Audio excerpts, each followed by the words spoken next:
Hello everyone, Dr. Suneel Dhand, medical doctor. Well, hours before President Trump assumed the office of President of the United States for the second time, something absolutely disgusting happened, and I believe this was totally deliberate. The news was delivered a few hours before the inauguration to try to bury it, because had it happened any other day over the last couple of months, there would have been enormous controversy.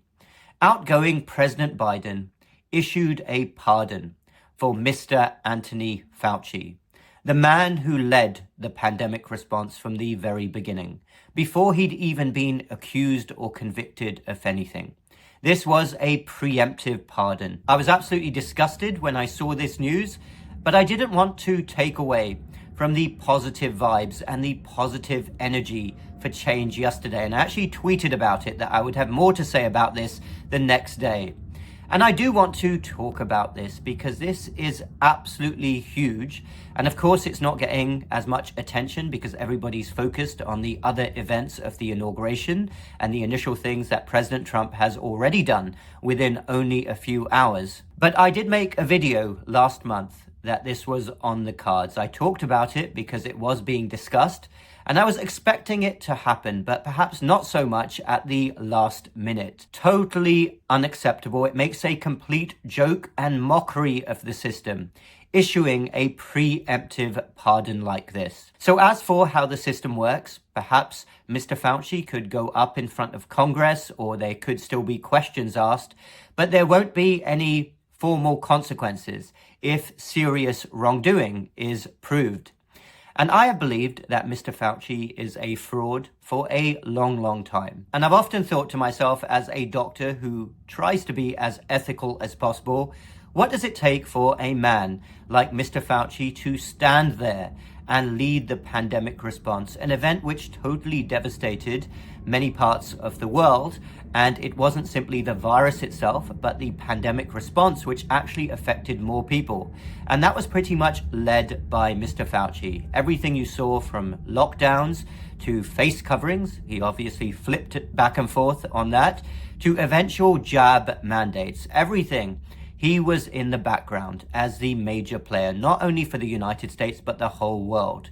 And it's very obvious to anyone with even half a brain cell that this wasn't some freak of nature event. It wasn't animal to human transmission. There was a lab in that part of China. Of course, this was something which many social media platforms attempted to censor at the very beginning. There was a lab there. There were enormous question marks over who funded the lab and how much Mr. Fauci knew from the very beginning. But I'm absolutely convinced myself that Mr. Fauci, with all his knowledge, everything he knew about various research that was going on and how viruses transmit, he knew in the back of his mind from the very beginning that this wasn't some freak of nature.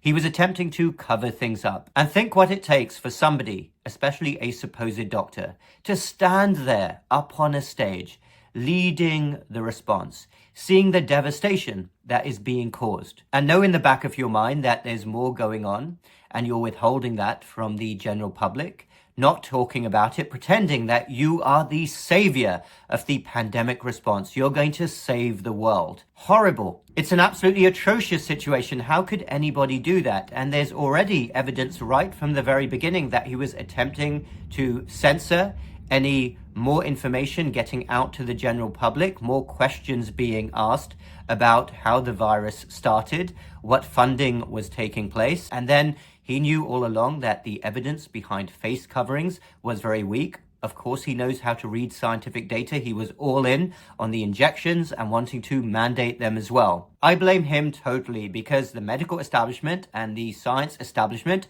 are not known for being particularly smart either. They will follow whatever directives are coming from above. There's loads of other conflicts of interest which are frequently involved as well. But Mr. Fauci was the leader, not only for the United States, but the entire Western world. And the fact now that there is a pardon means that there can't be any consequences if serious wrongdoing is found. And the one thing which really gets me the most is the reaction of the medical establishment. And this reinforces in my mind that the medical establishment is also a complete fraud. Because from the very beginning, They view Mr. Fauci as their savior. Everywhere he goes, institutions, university hospitals, he is totally given standing ovations. He's showered with awards. That should tell you everything you need to know, because still to this day, the top academic doctors, I mean, what a joke these people are.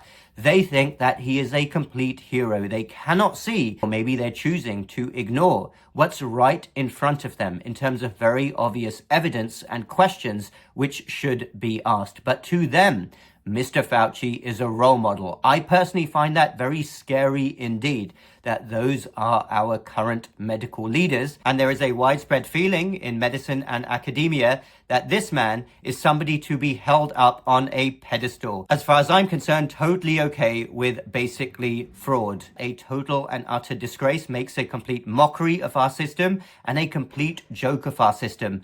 Mr. Fauci receiving a preemptive pardon. That's all I've got to say about that. Thank you everyone for watching. Hit the like button if you like this video and the subscribe button for more similar videos in the future. Check out the links in the description below for the other work I do. We will speak again very soon.